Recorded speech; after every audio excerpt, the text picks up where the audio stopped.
Yo creo más en la gente que en el proyecto en sí mismo.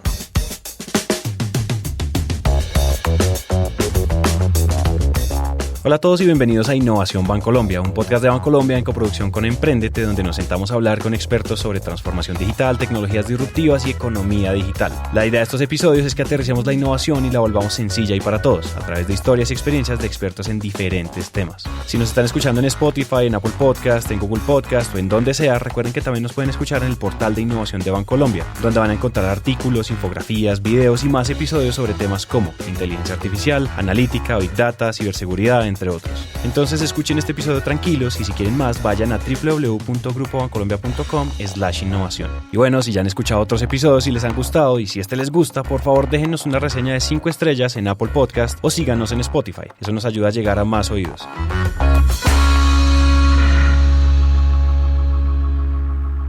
Antes que nada, esta entrevista la grabamos durante el BINTEC 2019, que es un evento dedicado a la tecnología, a la innovación y a la banca. Y la protagonista es Paola Aldaz, una de las speakers invitadas del evento.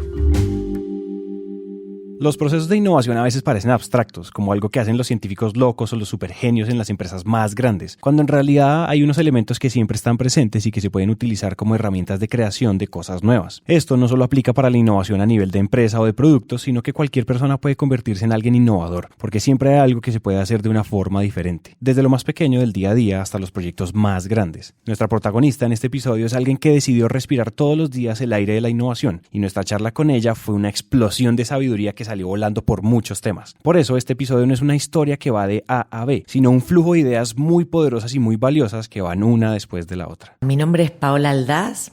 Me gusta presentarme que soy mamá, ¿sí? De 2 hijos adolescentes, varones, argentina, viviendo en Colombia hace más de 6 años, casi 7. Trabajo en Mastercard, en el área de desarrollo de negocios y categorías y mercado. Y me gusta mucho doy clase en el CESA y en el Rosario. Desde acá solo tenemos que devolvernos un poquito para darnos cuenta que Paola ha hecho de todo y que su carrera le ha dado unas experiencias muy interesantes para traerla a donde está hoy. Trabajé en consultoría, que creo que eso me ayudó mucho en el tema de construir un modelo estructural de cómo abordar un mercado, cuál es el diagnóstico estratégico, definir de ese diagnóstico estratégico cuáles son las barreras del mercado, las palancas de mercado y identificar eso.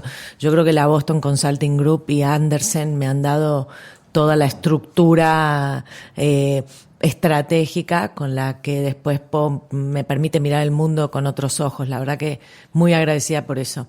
Después de ahí pasé por un par de compañías que no valen la pena, me aburrí rápido, pero después entré en Disney, en The Walt Disney Company.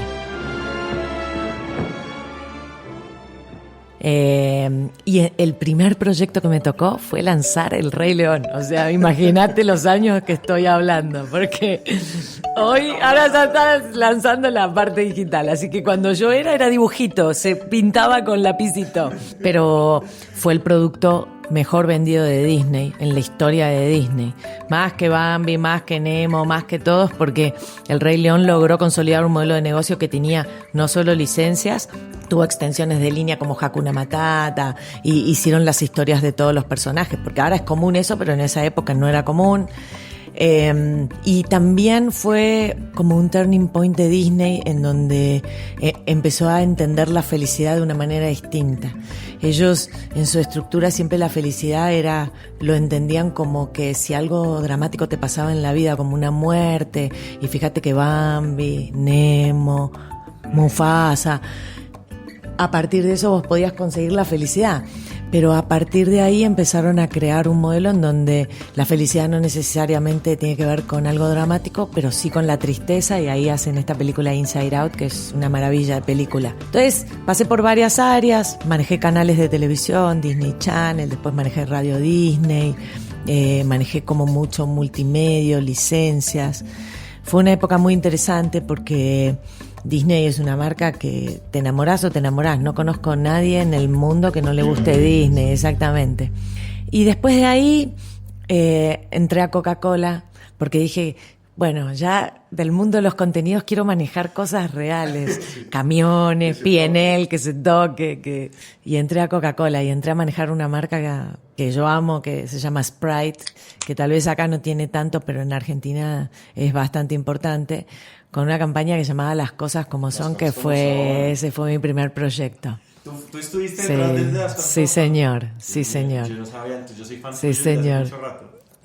Bueno, te agradezco. Pero... Esa variedad en el camino es una de las razones por las cuales hablar con Paola es fascinante, porque lo que dice viene desde la experiencia, de haberlo hecho. Pasar por lugares diferentes abre la mente a perspectivas diferentes, siembra semillas que crecen en forma de nuevas ideas llenas de valor. Y si ustedes creen que quedaron marcados viendo El Rey León, imagínense haberse encargado del lanzamiento. Cuando escuchamos esa carrera tan interesante, pues obviamente teníamos una duda, y es, pues, ¿en qué momento nace el interés por la innovación? Mira, te voy a contar una historia, pero te la voy a contar divertida, así que no quiero que te pongas triste, ¿eh?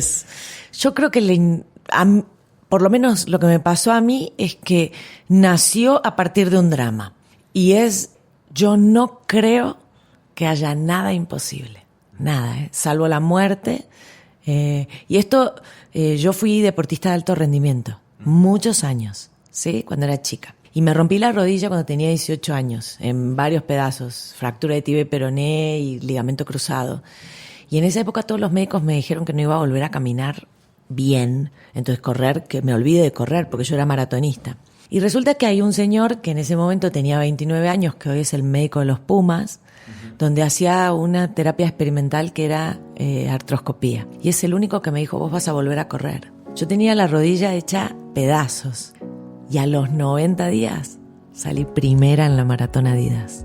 A los 90 días de toda esa operación que duró bastante. Entonces cuando la gente me dice, ay, eso no se puede hacer, ¿qué crees que pienso? Obviamente, obvio. Entonces la innovación, creo que eso marcó mi vida, y hoy cuando alguien me dice, nah, eso no se puede hacer, eso es imposible, que hay muchos de estos en las empresas, yo pienso, no hay nada imposible.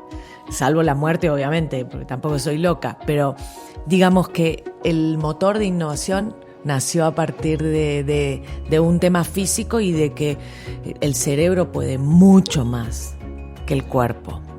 El cerebro es todo. Entonces, innovar creo que también tiene que ver con el progreso. Y yo creo que hoy todos tenemos la oportunidad de hacer que el progreso sea más rápido. En donde trabajes, no importa si estás en una gran empresa o si sos la que vende arepas en una esquina. Yo creo que el progreso forma parte de la naturaleza humana. Yo creo que todos hemos visto las noticias o leído los libros de la gente que logra hazañas increíbles, como correr 200 kilómetros de desierto en un día o curarse de cáncer con terapia de risa. Todas esas personas han logrado entender algo muy profundo a través de su cuerpo, porque ver en vivo y en directo que los límites convencionales son ficticios da pie a un cambio en las creencias, rompe los paradigmas y abre la mente a muchas posibilidades. Eso es lo que le pasó a Paola. Sobrepasar las limitaciones físicas fue la prueba de que todo es posible. De ahí en adelante ha sido cuestión de aplicarlo y desafiar lo imposible cuando se lo encuentra. Pero entonces nace esta chispa de innovación y entonces dices, ¿por dónde empiezas? O sea, listo, innovación, ¿qué hago? Ahora, ¿cómo quiero materializar, quiero tocar, quiero hacer proyectos? Mira, es la primera vez que me hacen esa pregunta, pero es una pregunta que está muy buena. Al principio, el cerebro está en cero. O sea, sí, ¿por dónde empiezo? Podés pasar varios días y no pasa nada. Hasta que empezás a conectar, porque yo creo que la innovación tiene que ver con... Amo y lo veo una vez cada tanto porque quiero volver a recordar cada palabra del speech de Stanford, el primero, ¿no? Porque los otros son más tristes, pero el primero que dice, no importa lo que estés haciendo ahora, pensá que en un futuro, no importa en lo que creas, se va a conectar con lo que vas a hacer. Y yo creo que con la innovación pasa eso. Pasa con definir muy bien el problema. Creo que a eso le tenés que dedicar mucho tiempo. Einstein decía que de 1 hora él prefería dedicarle 59 minutos a definir bien el problema porque la respuesta viene sola. Entonces creo que gran parte de la base de la innovación es definir muy bien el problema. Y después ya tenés metodologías de abordaje de acuerdo al tipo de problema que hiciste. Pero me encanta resolver problemas difíciles, me encanta, medio lo imposible es como un disparador para mí. Sí, dale. No, y que creo que hay gente que le nace naturalmente y hay gente que lo tenés que forzar, porque en general al ser humano le gusta estar en zona de confort. Salirse de la zona de confort tenés que hacer un esfuerzo. Pero para mí salirme de la zona de confort es mi naturaleza. Entonces lo que tengo que dominar o regular es todo el mundo que me rodea para que no lo mate. El tema de la zona de confort siempre me recuerda a la idea de flexibilidad, porque cuando uno quiere ser más flexible tiene que estirar, tiene que sobrepasar ese dolor insoportable hasta que ya pueda poner el pecho en las rodillas sin problema. Y es muy parecido a cuando uno va a hacer cosas nuevas y tiene que superar ese momento en donde la mente se llena de dudas, de miedo y las ganas de devolverse por donde vino. Pero cuando uno lo logra se encuentra con nuevas ideas, nuevas perspectivas y una mente más abierta, más flexible. El ser humano, cuando vos planteas un problema, tiende a resolverlo de una. Porque es así, es propositivo. La innovación requiere que vos no resuelvas el problema de entrada. Por eso el design thinking te dice que la primera falla del design thinking es que vos escribís el producto ideal y no estás resolviendo el problema. Entonces dedícale mucho tiempo a entender cuál es el comportamiento humano, qué está pasando con las empresas, cuáles son los modelos de negocio, y una vez que tenés ese entendimiento te pones a desarrollar la solución. Pero no antes, y acá la mayoría de las empresas lo hacen antes. Lo hacen antes o tienen preconceptos, ¿no? No sabes, mi tío que tiene una empresa, y vos decís, pero tu tío no sé si va a usar tu producto. Entonces, creo que el abordaje de la innovación me parece muy interesante. También creo que no todo el mundo puede innovar. Creo que hay un ADN adentro, porque son gente que está dispuesta, tiene la mente abierta, primer tema. Una persona conservadora es muy dificultoso que tenga la capacidad de innovar porque ya va a tener muchos preconceptos que le van a impedir. No digo que no lo pueda hacer, pero digo va a ser mucho más sacrificado que llegue a una buena solución innovadora. En cambio, las personas que son abiertas de mente y que pueden adoptar una cantidad de cosas y que pueden vivir diferentes tipos de target o de sexos o de esto, creo que están como más abiertas a innovar. Después, el segundo elemento que para mí es súper importante es el que innova en la naturaleza tiene a asumir riesgos. Entonces, una persona que es aversa al riesgo, que tiene aversión al riesgo, es muy difícil que tenga la capacidad de innovar, y aparte va a sufrir, ¿no? Se va a enfermar. Porque el riesgo está implícito en la innovación. Y después, tercero, que creo que tiene que ver con esta capacidad o esta motivación de hacer las cosas diferentes. Y tenés que tener ese gen adentro, ¿sí? Porque si no lo tenés adentro, estás forzando un comportamiento. Entonces, antes yo pensaba que cualquiera podía innovar. Y porque antes la innovación era lineal. Sí. Vos agarrabas y decías, bueno, esto le agrego algo y hacemos una extensión. Exactamente. Pero ahora la innovación es multifactorial, no es lineal. Hay muchos factores que intervienen para que vos hagas.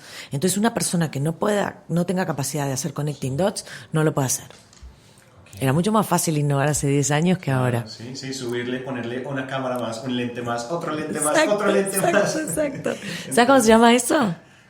Se llama umbral Maya, lo inventó un señor que es Most Advanced Yet Adopted, que la adopción de la innovación es más fácil cuando le haces pequeños y no es tan disrupción así agresiva. Ahora el teléfono es un chip que se inyecta. Exactamente. Sí. De pronto han escuchado esa frase de ya todo está inventado, que suena a veces como diciendo dejemos así y ya, apague y vámonos. Pero lo fascinante de este panorama es que si ha subido el nivel de dificultad, también ha subido el nivel de las soluciones y de las respuestas. Entonces hoy uno puede ver esa gente haciendo cosas que parecían imposibles hace años, proponiendo las soluciones más ingeniosas. Paola da clases y conferencias sobre los temas que hemos hablado hasta ahora y lo estructura alrededor de algunos puntos muy importantes. Por eso le pedimos que nos diera los 3 o 4 esenciales en cuanto a la innovación y el mindset innovador. El primero que es que te pongas foco en el dolor de las personas que tienen en sus vidas más que en la tecnología. Yo creo que la mayoría de las empresas están haciéndolo al revés. Ven la tecnología y están trabajando en la tecnología en vez de trabajar con el ser humano. Porque hay como una falsa mística de que la tecnología te resuelve. En realidad la tecnología no te resuelve. La tecnología es un facilitador para resolverte un problema. Pero si yo no te entiendo a vos como ser humano, ninguna herramienta tecnológica va a funcionar. Entonces, la mayoría de las empresas entraron en una carrera de desarrollar tecnologías propietarias. Y eso es un error porque ya hay expertos. O sea, imagínate si yo hoy me levanto y digo, ¿sabes qué? Yo voy a ser la segunda Amazon del mundo. O sea, cualquiera me diría, te volviste loco. porque no tengo capacidad de desarrollar lo que ha hecho Amazon. Amazon ha contratado muchos expertos en distintas tecnologías que los integraron. Y creo que lo falso que hay hoy en las empresas es que creyendo que desarrollan tecnologías propias van a generar una ventaja competitiva, cuando en realidad ya existe en el mercado gente que lo hace mucho mejor que vos. Y lo que vos no tenés es la habilidad de hacer partnership. Porque Latinoamérica todavía en tema de partnership le cuesta mucho, y sobre todo a las compañías grandes. Entonces, ese es un tema importante, el primero. El segundo tiene que ver con esto de la data y de los insights. Yo creo que todas las compañías tienen data, pero hoy no lo están conectando con el negocio. No solo no lo están conectando con el negocio, sino que todavía no están tomando decisiones real time en ejecución para que esa data que te dé, tomes el riesgo y lances algo. No están ahí todavía. Todavía siguen con segmentaciones que son muy tradicionales y con grupos de segmentos muy tradicionales. Las variables de siempre. Sí, las variables de siempre. Mínima insatisfacción total, ¿viste? ¿Cuál es la mínima insatisfacción total que puedo producir en ese grupo? Y eso es lo que hace. ¿Eso te va a hacer que compres más? Claro que no, pero es mínima insatisfacción total. Entonces creo que eso es el tercero. Para mí tiene que ver con que todo se va a digitalizar. Todo. Obviamente, ¿todo el mundo va a adoptar todo? No va a adoptar todo, pero la digitalización es un proceso mucho más profundo que poner publicidad en medios digitales. Sí, exactamente. Son procesos que ayudan a la eficiencia. El principal motor de la innovación hoy son las productividades y las eficiencias. Es el primer anillo de innovación, y eso se da automatizando procesos. Eso se da cuando vos llamás a una empresa de telecomunicaciones y cuando haces así, le pones, te atiende un telemarketer grabado y te dice, hola, apriete 1 esto, 2 esto, y vas pasando, y cuando, hola, sí, ¿me da su cédula? Y yo digo, ¿me estás jodiendo? O sea, otra vez. Entonces, cuando la tecnología empieza a integrar todos estos modelos que son muy complejos, ¿sí? Creo que de ahí vamos a estar en condiciones de pasar a transformación digital, que para mí es concebir la tecnología como forma de tu negocio. Y el último, que es el de mindset. Ese es el más importante, porque la tecnología no cambia tu vida, vos cambias tu vida. Por eso yo terminé la presentación diciendo que el mayor innovador en el mundo sos vos, no es la tecnología. Y sos vos por la capacidad que tiene el ser humano de progresar, de querer mejorar su calidad de vida. Mira, tengo una cátedra en la universidad que se mueren de la risa porque es, viste que, ¿por qué el ser humano, vos tenés esos tenis y yo los quiero tener? ¿Por qué crees que pasa eso? Porque la gente dice que es envidia. No es envidia, es genético. Uno mira en el otro lo que cree que puede mejorarse uno.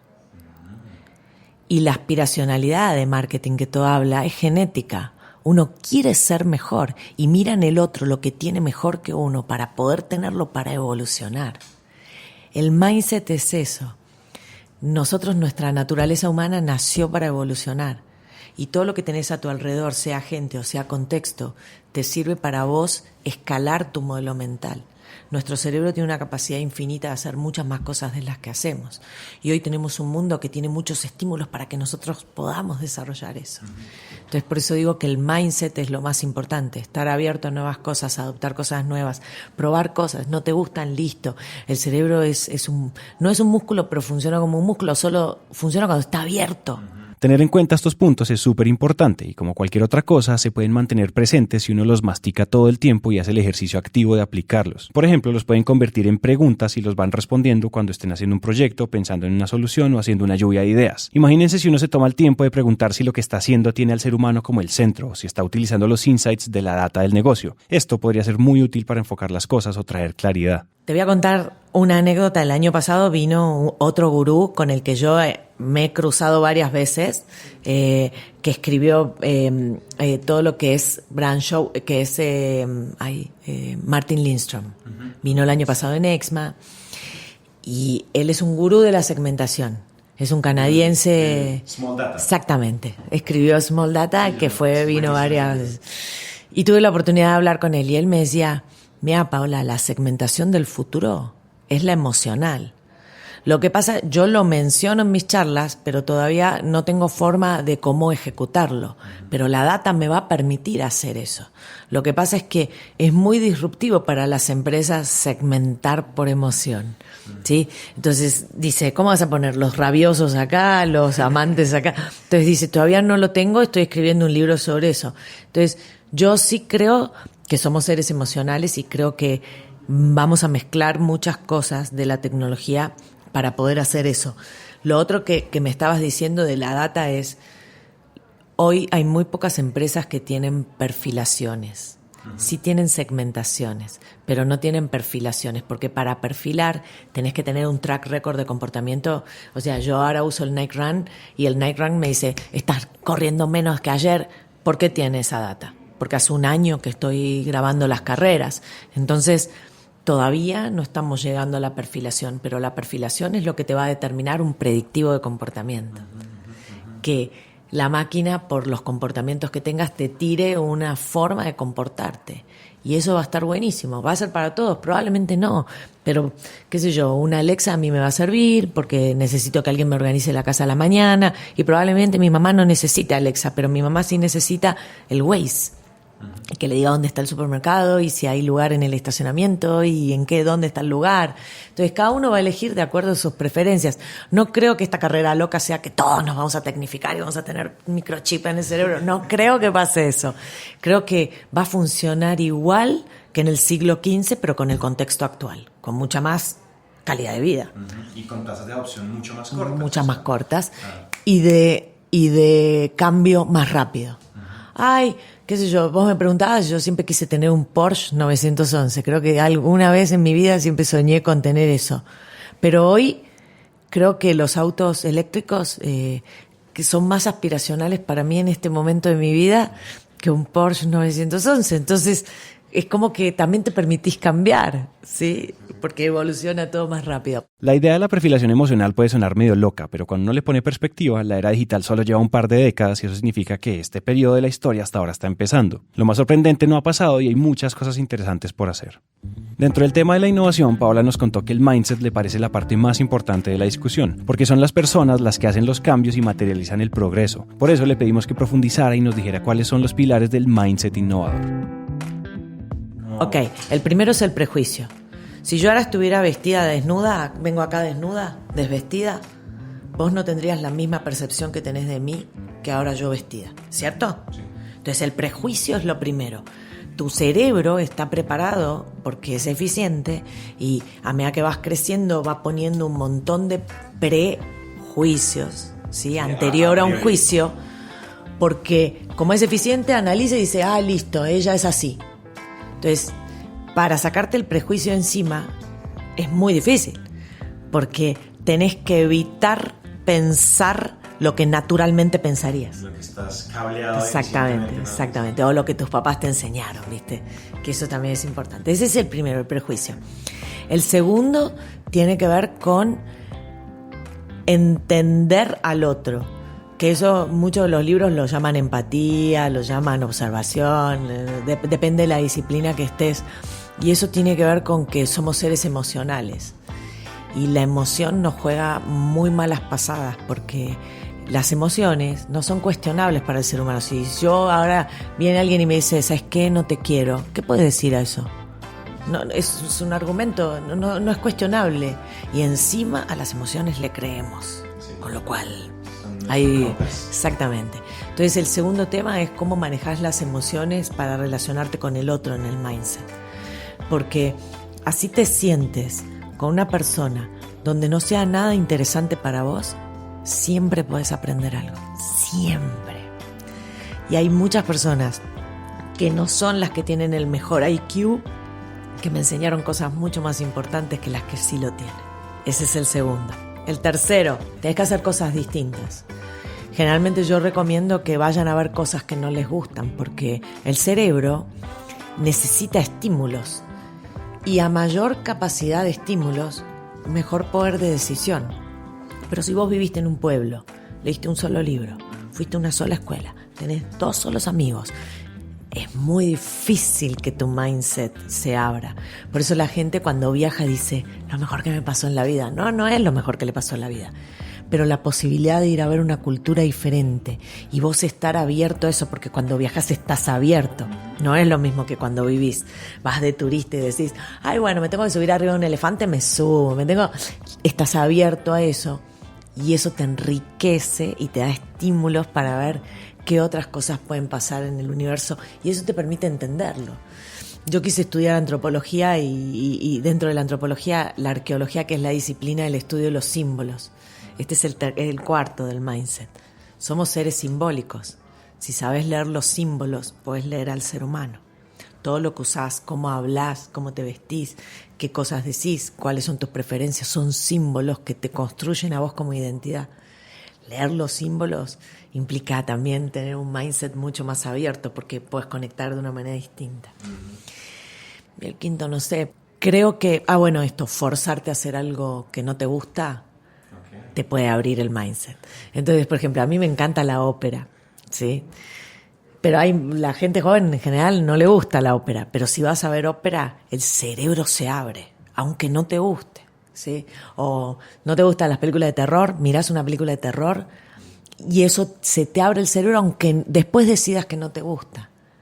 Porque generalmente el cerebro humano está preparado para elegir cosas que son de tu afinidad, así, inconscientemente, afinidad e identificación. Todo lo que no está dentro de ese rango lo elimina. Entonces dice, ay no, yo con ese no, ay no, yo con ese no.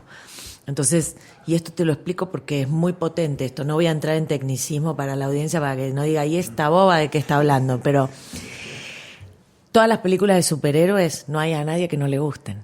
¿Y sabes por qué, no? Porque trabaja muy bien la identificación.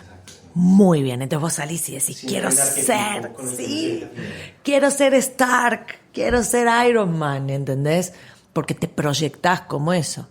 En cambio, en las otras películas vos podés salir diciendo, ay, no me gustó, y no hay películas que te gusten o que no te gusten, hay películas que te identificás o que no te identificás, o que tenés capacidad de proyectarte con el personaje o no.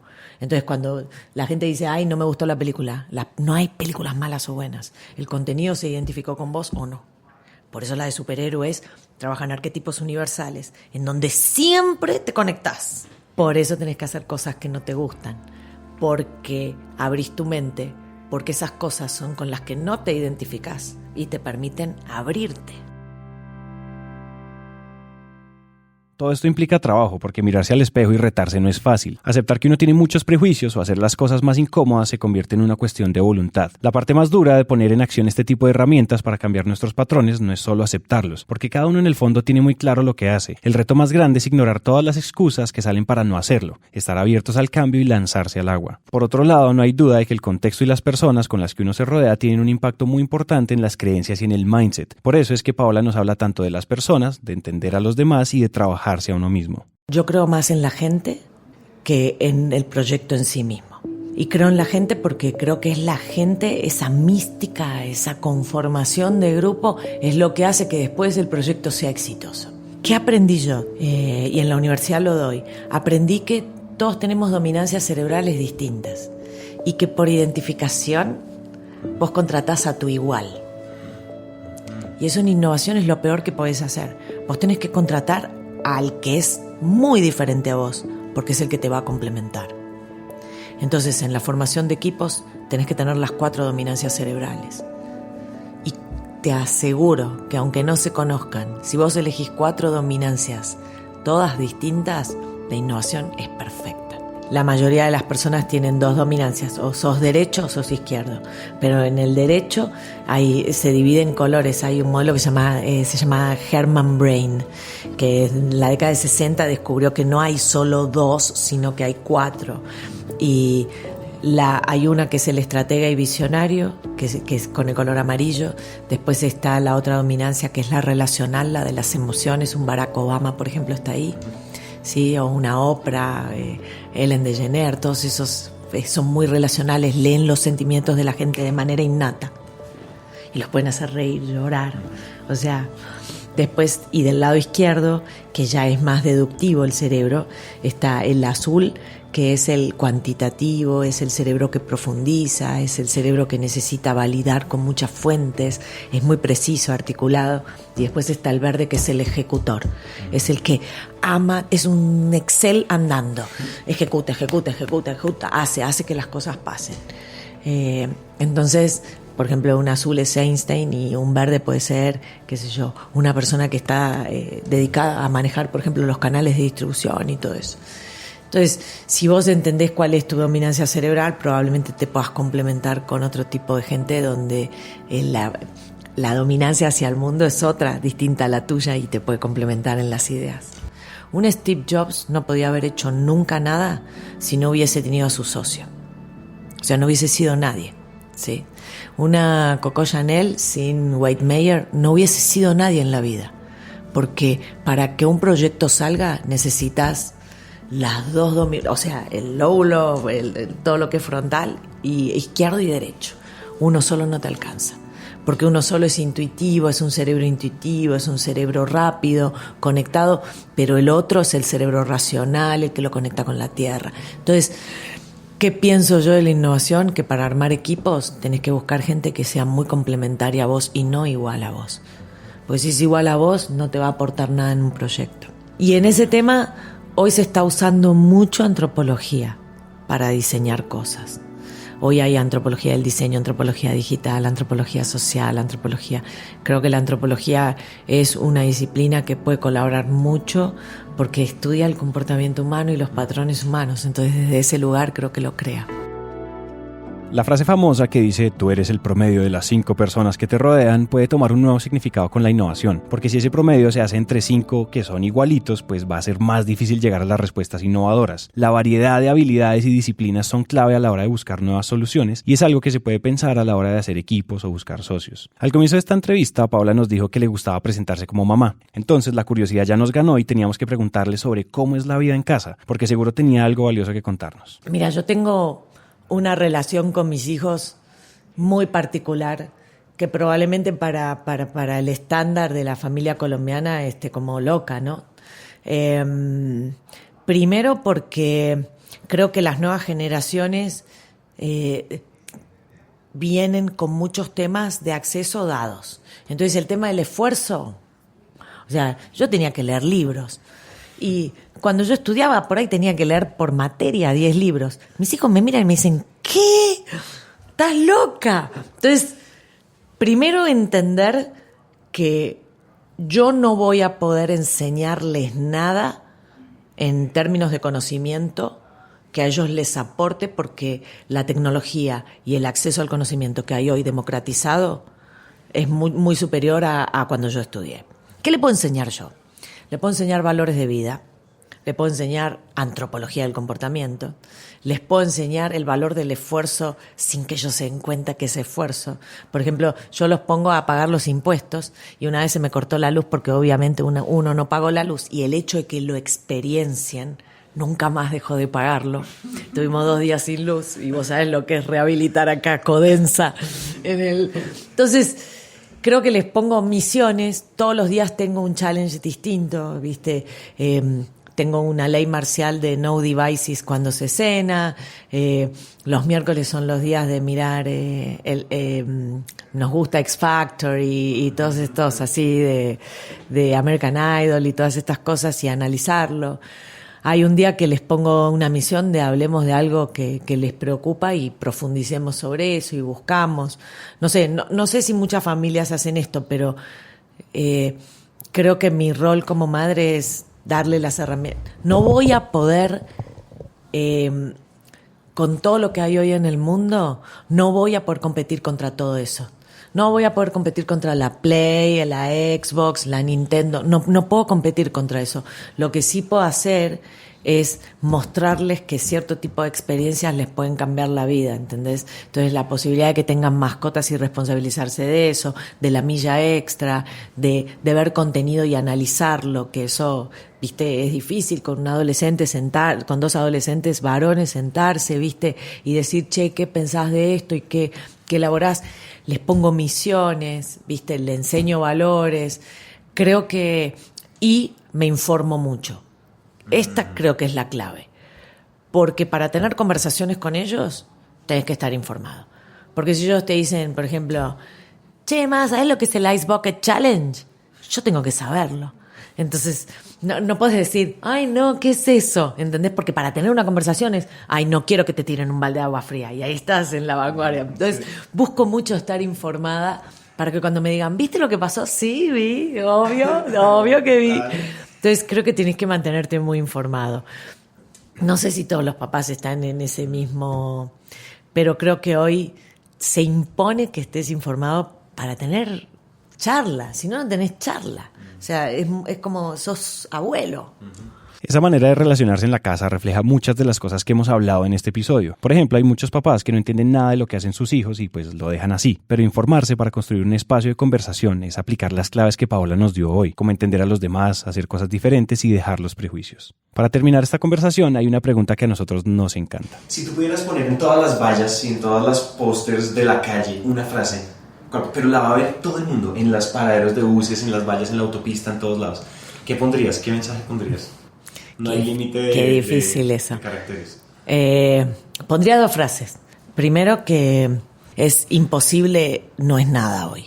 Nada es imposible. Están descubriendo cadenas de cromosomas, se están resolviendo enfermedades que durante años, o sea, hoy imposible no es nada. Y después, que la innovación depende de vos. Que vos tenés la capacidad de reeditarte N cantidad de veces hasta que te guste tu versión. N. Antes no había esa posibilidad, hoy podés reeditarte en la versión 21 y ser la mejorada de la 20, pero no ser la que querés y podés reeditarte 20.000 veces. El año pasado empecé a estudiar fotografía. ¿Por qué? Porque escribí un libro y me fui a un taller que se llamaba La Madriguera del Conejo para aprender a escribir. Antes no había esa posibilidad, vos te podés reeditar 75.000 veces, podés tener 20.000 versiones. Lo que no se vale es decir que no podés, porque hoy el mundo te da acceso a eso. Entonces cuando dicen, ay, no puedo, no tengo tiempo, eso es mentira. Eso es el cerebro que te pone como barreritas.